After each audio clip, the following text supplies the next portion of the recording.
अस्सलामु अलैकुम वरहमतुल्लाहि वबरकातुहू। बिस्मिल्लाहिर्रहमानिर्रहीम। ऑपरेटिंग सिस्टम का कोर्स आज हम स्टार्ट करने के लिए जा रहे हैं और इसका कोड है COSE2102। इस कोर्स से रिलेटेड डाटा मैं आपको LMS पे पहले ही अपलोड कर चुका हुआ हूँ। आप वीकली प्लान जो है वो वहाँ से डाउनलोड कर सकते हैं। आज हम लेक्चर 1 स्टार्ट करने लगे हैं, लेकिन उससे पहले मैं आपको रिकमेंडेड बुक्स के बारे में बताता जाऊँ। मैं जो बुक फॉलो कर रहा हूँ वो है ऑपरेटिंग सिस्टम कंसेप्ट्स, और उसका 9th एडिशन है मेरे पास। सिल्वर चैट की बुक है।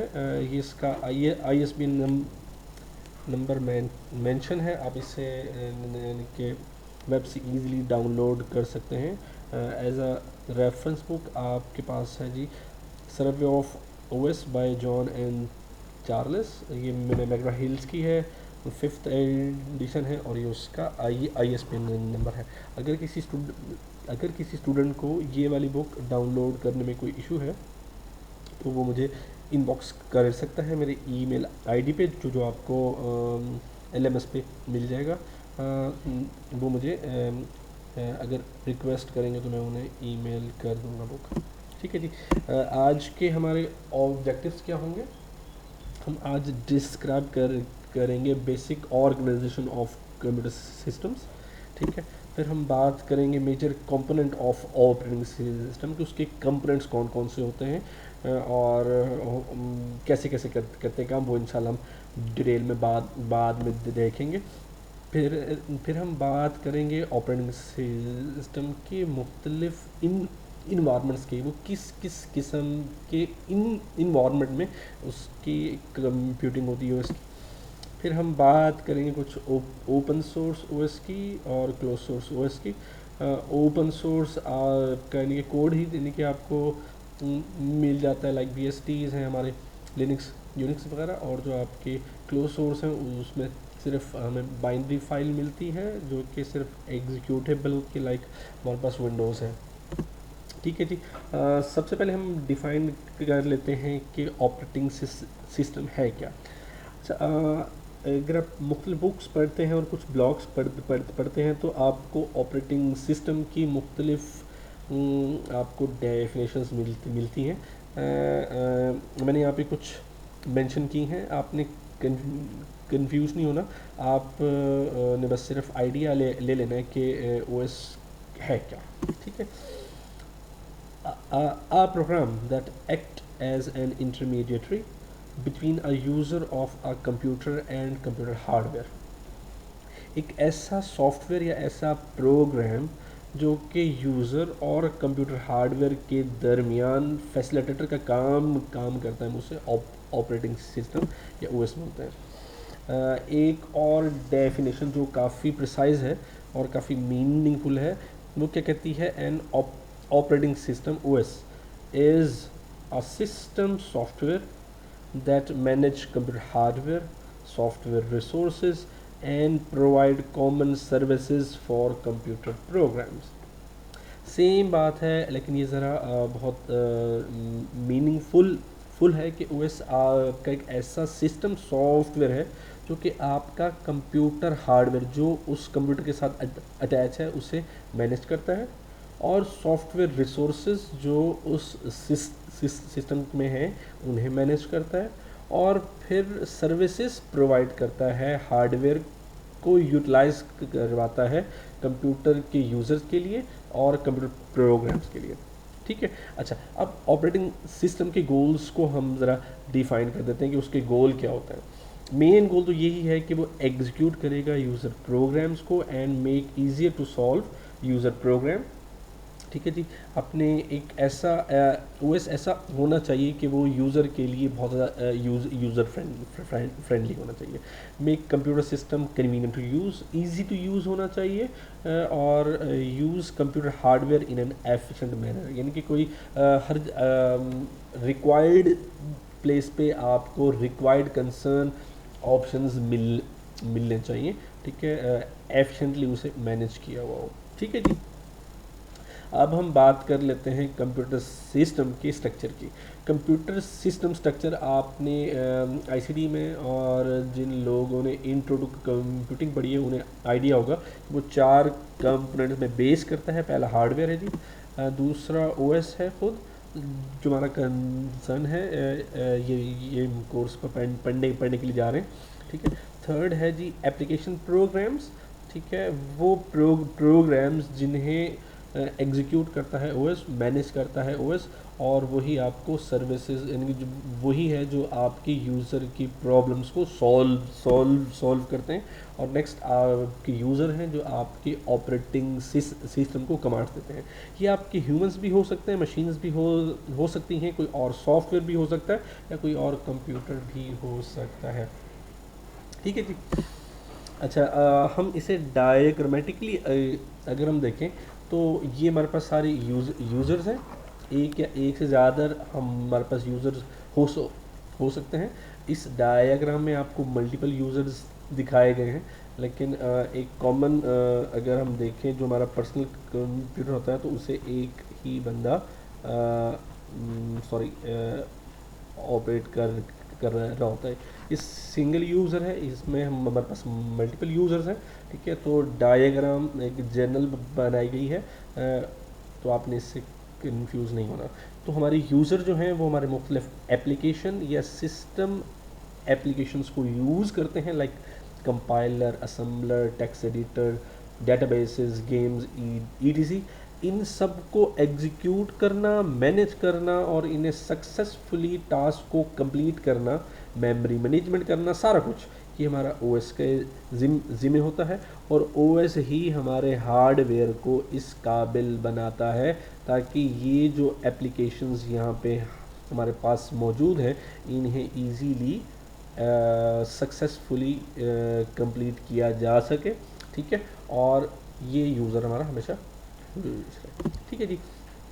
अब ओएस की एक्टिविटीज़ क्या हैं? अभी हमने बात की थी कि वो शुरू में हमने की थी बात कि वो इंटरमीडिएटरी एक सॉफ्टवेयर है, ठीक है। अब हम कह रहे हैं जी कि वो एप्लीकेशन प्रोग्राम्स रन भी करेगा, हार्डवेयर को मैनेज भी करेगा, यूज़र की रिक्वेस्ट भी लेगा, फिर उन्हें प्रोसेस भी करेगा और उन्हें प्रॉपरली एग्जीक्यूट भी करेगा बग़ैर किसी डेडलॉक के, ठीक है। तो वो करता क्या क्या है हम उसकी बात कर लेते हैं। पहली बात, ओएस की जो सर्विसेज है ना वो डिपेंड करती हैं नेचर ऑफ सिस्टम के लिए। जो ओएस है वो सिर्फ आपका डेस्कटॉप कंप्यूटर पे या आपके लैपटॉप पे रन नहीं होता, ये आपके सर्वर पे रन होता है, ये आपकी कार्स में होता है रन, ये आपके मोबाइल फ़ोन पे होता है। तो इसके मुख्तलिफ फ्लेवर्स हैं जो इंशाल्लाह हम आज आगे जाके देखेंगे।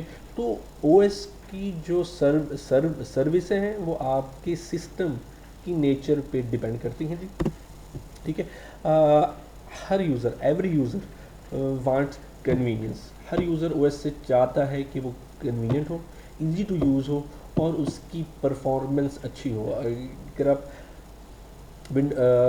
डेस्कटॉप ओएस की करते हैं बात तो बहुत सारी यूज़र प्रेफर करते हैं कि विंडोज़ हो, क्योंकि वो ज़रा उसका GUI काफ़ी अच्छा है और इजीली लोग उसे यूज़ कर लेते हैं। लेकिन मेजॉरिटी जो हमारे यूज़र्स हैं जो सिक्योरिटी को एज अ कंसर्न लेते हैं वो लिनक्स वगैरह को यूज़ करना ज़्यादा प्रेफर करते हैं। डिपेंड करता है कि यूज़र की रिक्वायरमेंट क्या है। User does not care about resource utilisation. User को ये कॉमनली ये देखा गया है कि उसे इससे कोई मतलब नहीं है कि रिसोर्स यूटिलाइजेशन कैसे हो रही है, लेकिन ये ओएस का काम है, ये उसकी एक्टिविटी है कि तमाम रिसोर्स को प्रॉपरली मैनेज करें। इसे इंशाल्लाह डिटेल के साथ देखेंगे। The OS study its OS duty to make every user happी in shared computer such as mainframe and mini computer। बहुत सारे हमारे पास टर्मिनल्स हमारे पास अटैच होते हैं हमारे एक मेन फ्रेम कंप्यूटर वाले सिस्टम में, जो आपके मेन कंप्यूटर की मेमोरी वगैरह शेयर्ड जो होती है उसे यूटिलाइज कर रहे होते हैं। तो ओएस का काम है कि हर किसी की जो रिक्वेस्ट आ रही है उन्हें इंटरटेन करे, ठीक है। ये नहीं कि अगर यूज़र वन ने आपको, अगर यूज़र वन की कोई आ गई है रिक्वेस्ट तो मैं सिर्फ इसी को ही ले के बैठ जाए ओएस, नहीं, यूज़र टू को भी इंटरटेन करेगा, थ्री को भी, और टू सो ऑन, ठीक ठीक है जी। नेक्स्ट है जी, users of dedicated system such as work stations have dedicated resources but there are connected user frequently use shared resources from the concern server. बहुत सारे पीसीज हमारे होते हैं जो कि इंडिपेंडेंटली रन कर रहे होते हैं रिमोट लोकेशन पे, लेकिन उन्हें सर्विसेज से कुछ सर्वर से कुछ सर्विसेज रिक्वायर्ड होती हैं, तो उनके लिए हमारा सर्वर ओएस जो है वो हमें सपोर्ट परफॉर्म करता है, ठीक है। हैंड हैंडल्ड डिवाइसेस जिन्हें हम कॉमनली जानते हैं पीडीएस, पर्सनल डिजिटल असिस्टेंट, और आजकल उसकी एक बड़ी अच्छी टर्म जो बहुत ज़्यादा फेमस है वो हमारे सेल फोन या स्मार्टफोन्स हैं, और रिसोर्स पर उनमें रिसोर्स बहुत ज़्यादा कम होते हैं, तो उन्हें बहुत ज़्यादा ऑप्टिमाइज रखने की ज़रूरत है उसकी यूजेबिलिटी के लिए, परफॉर्मेंस के लिए, बैटरी लाइफ के लिए, मेमोरी के लिए, and so and so for, ठीक है। सम कंप्यूटर हैव लिटिल और नो यूज़र इंटरफेस। हमारे माइक्रो कर्नल वगैरह जो है उनमें ज़्यादातर हमारा इंटरफेस नहीं होता, वो रियल टाइम एग्जीक्यूट करते हैं, such as embedded computer in devices and automobiles. अच्छा, जब हम कंप्यूटर सिस्टम ऑर्गेनाइजेशन की बात कर लेते हैं, क्या होता है? Modern general purpose computer consist one और मोर CPUs, number of device controller connected through common bus providing access to shared memory। आजकल हमारे पास जो PCs हैं वो बस जो उनमें हार्डवेयर मौजूद होता है उनका हमारा डिवाइस कंट्रोलर के साथ हम उन हार्डवेयर को अपने कंप्यूटर के साथ अटैच करते हैं, ठीक है, जिन्हें हम एक्सटर्नल डिवाइसेस बोलते हैं कॉमनली, ठीक है जी। उनकी आपस में कम्युनिकेशन होती है, एक शेयर्ड मेमोरी जो हमारी रैम होती है, हम उसे मेन मेमोरी बोलते हैं, ये उसे एक्सेस करते हैं, और ये सारा कुछ होता है बसेस के थ्रू। बसेस की टाइप आपने आईसीटी में मुझे उम्मीद है पढ़ा होगा, लाइक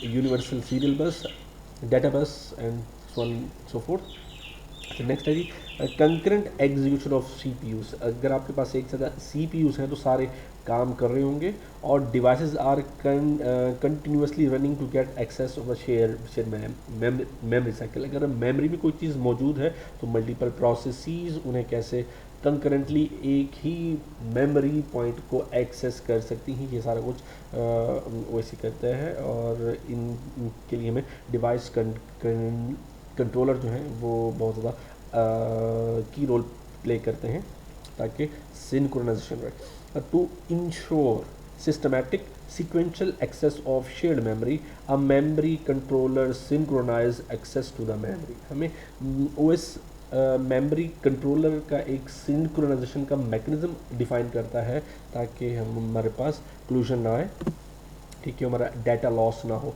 यहाँ पे एक आपको डायग्राम दिखाई गई है जिसमें मुख्तलिफ हार्डवेयर हैं, like disk, mouse, keyboard, printer और मॉनिटर, कुछ इनपुट आउटपुट डिवाइसेस भी हैं, और हमारे पास स्टोरेज मीडिया भी है, ठीक है। इनका कोई ना कोई हमारे पास हार्डवेयर कंट्रोलर है जी, ठीक है, और ये सारे के सारे किसी न किसी कंट्रोलर या बस के साथ कनेक्टेड है, ठीक है, लाइक दिस, ये वाली, ठीक है।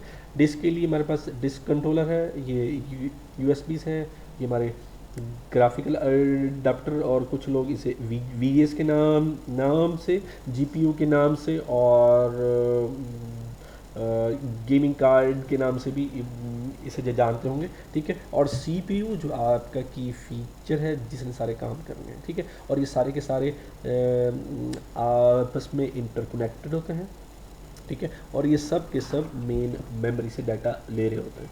अगर डिस्क से कोई चीज़ आई है, सबसे पहले मेमोरी में जाएगी जिसे प्रोसेस करेगा CPU। अगर मैंने उसे प्रिंट करना है तो भी मुझे मेमोरी के थ्रू जाना पड़ सकता है, क्योंकि सीपीयू ऑर्डर देगा कि इस पॉइंट को प्रिंट करें, और अगर मैंने कोई कोई चीज़ सिर्फ डिस्प्ले करानी है फिर भी मुझे मेमोरी से ही गुजरना पड़ेगा, क्योंकि हमारा डाटा कॉमनली हमारे मेन मेमोरी या रैम में ही पड़ा होता है।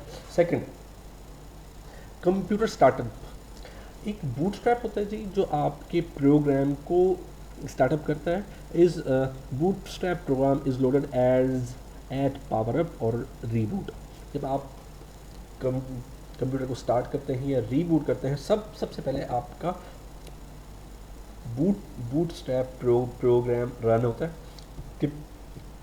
Typically it is stored in read only memory रोम, ठीक है, और अरेजेबल प्रोग्रामेबल रीड ओनली मेमोरी या ईपी रोम हम इससे बोलते हैं। हम इसे कॉमनली फर्मवेयर या माइक्रो कोड्स भी बोलते हैं, ठीक है। ये आपके, अगर आप कंप्यूटर की बात करें तो आपके पास जो बायोस होती हैं हम उन्हें कुछ इसके साथ रिलेट कर सकते हैं। इसका एक्चुअल काम क्या होता है, इनिशलाइज करता है तमाम हार्डवेयर को हर लिहाज से, हर एस्पेक्ट ऑफ द सिस्टम, और ये उस वक्त तक काम करता है जब आपके ऑपरेटिंग सिस्टम की कोर या कर्नल जो होती है वो आपकी लोड हो जाती है रैम में, ठीक है। नेक्स्ट है जी आपका कंप्यूटर सिस्टम ऑपरेशन। आपकी input output devices and CPU processes can execute concurrently. एक वक्त में एक से ज़्यादा आपके प्रोसेसेस एग्जीक्यूट कर सकते हैं। Each device controller is in charge of particular device. हमने पीछे भी बात की थी कि हर डिवाइस अपने कंट्रोलर का खुद जिम्मेदार होता है, ठीक है, और वही आपकी ओएस के साथ कम्युनिकेट करता है, या आपका ओएस उन्हीं के ज़रिए सिंक्रोनाइजेशन मैनेज करता है। Each device controller has a local buffer. ये एक छोटी सी मेमोरी होती है जो कि आपके हर हार्डवेयर के साथ अटैच है। अब शुरू में नहीं था तो हमारे पास डाटा लॉस हो जाता था, और हमें बहुत सारे हमारे जो प्रोसेसेस थे वो ड्यूरिंग प्रोग्राम एग्जीक्यूशन किल भी हो जाते थे, और या फिर हमें वो कुछ ऐसे रिजल्ट्स देते थे जो कि रिलायबल नहीं थे, या ऐसा होता था कि जो हमारी रिक्वायरमेंट नहीं होती थी हमें वैसे रिजल्ट्स मिलते थे, ठीक है। तो इसलिए लोकल बफर को इंट्रोड्यूस कराया गया था। CPU moves data from to main memory to local या फ्रॉम बफर। जो हमारा डाटा होता है वो मेन मेमोरी से बफर में ट्रांसफ़र किया जाता है, जो हमने पिछली डायग्राम में उसे डिटेल के साथ देख लिया हुआ है। नेक्स्ट है जी कि आपके जो डिवाइस कंट्रोलर होते हैं वो इन्फॉर्म करते हैं सीपीयूज़ को कि एक प्रोसेस जो हमारा करंटली एग्जीक्यूट हो रहा है वो अपनी टर्म पूरी कर गया है, या अगर उसने टर्म पूरी नहीं की है तो उसमें कोई इनपुट आउटपुट की रिक्वेस्ट आ गई है। अब इस एक एग्जीक्यूशन स्टेट से दूसरी एग्जीक्यूशन स्टेट पे जाने के लिए क्या करते हैं जी, आपके प्रोग्राम्स जनरेट करते हैं आपकी इंटरप्ट्स। इंटरप्ट एक्चुअली एक कोड है जो कि आपके ओएस को एक और काम करने के लिए कहता है। हम इसे स्विचिंग और स्वैपिंग भी बोलते हैं, ठीक है। हम इसे इंशाल्लाह डिटेल के साथ थर्ड चैप्टर में डिस्कस करेंगे। इंटरप्ट हैंडलिंग जो है ये दो किस्म की हो सकती है, पुलिंग और वैसे सॉफ्टवेयर हार्ड भी है, लेकिन हम इंशाल्लाह डिटेल के साथ देखेंगे। पुलिंग में क्या होता है जी, हमारे पास जो सिग्नल होता है वो एक्टिवेट करता है हमारी इनपुट आउटपुट डिवाइसेस को। फर्स्ट करते हैं कि अगर हमारे पास बहुत सारी इनपुट आउटपुट डिवाइसेस मौजूद हैं, ठीक है, और हमारी पुलिंग इंटरप्ट जनरेट होती है, तो ये सिर्फ आपके इनपुट आउटपुट कंट्रोलर को चला जाएगा, ठीक है। लेकिन ये नहीं बताएगा कि पोलिंग में ये नहीं बताया जाता, ये हम आइडेंटिफाई नहीं कर सकते कि किस पर्टिकुलर इनपुट आउटपुट डिवाइस ने ये इंटरप्ट जनरेट की है, ठीक है। उसे ओवरकम करने के लिए हमने वेक्टर्ड इंटरप्ट इंट्रोड्यूस करवाई थी, और इस सबसे पहले हमारे पास लिनक्स से इंट्रोड्यूस करवाई थी। उसका काम क्या होता है कि ये आपको पर्टिकुलर इनपुट आउटपुट डिवाइस तक ले के जाती है by using a IO ID। ठीक है जी, ये एक सेपरेट सेगमेंट होता है ऑफ कोड, डिटरमाइन करता है जो कि आपके actions would be taken each interrupt के आपको किस किस किस्म की क्या ऑपरेशन पर परफॉर्म करते हैं। मैं आपको इसकी एक और एग्जाम देता हूँ। आपके पास एक वेरिएबल है जी A और एक वेरिएबल है जी B। ठीक है, अच्छा अब आप एक और आप लेते हैं वेरिएबल div के नाम से, ठीक है, और आप div में स्टोर करते हैं A डिवाइड बाय B।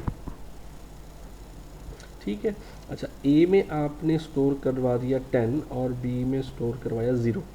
ठीक है, अब 10 को आप डिवाइड कर रहे हैं 0 पे, तो ये एक ऐसा एरर है जो आपको इन्फिनिटी की तरफ लेके जाएगा। एक्चुअली वो क्या करेगा कि आपकी जो मेमोरी है उसे फुल करता रहेगा, क्योंकि या आपके जो प्रोसेसर है उसे हमेशा के लिए होल्ड करके बैठ रहेगा, क्योंकि इसका जवाब जो है वो अनडिफाइंड आता है।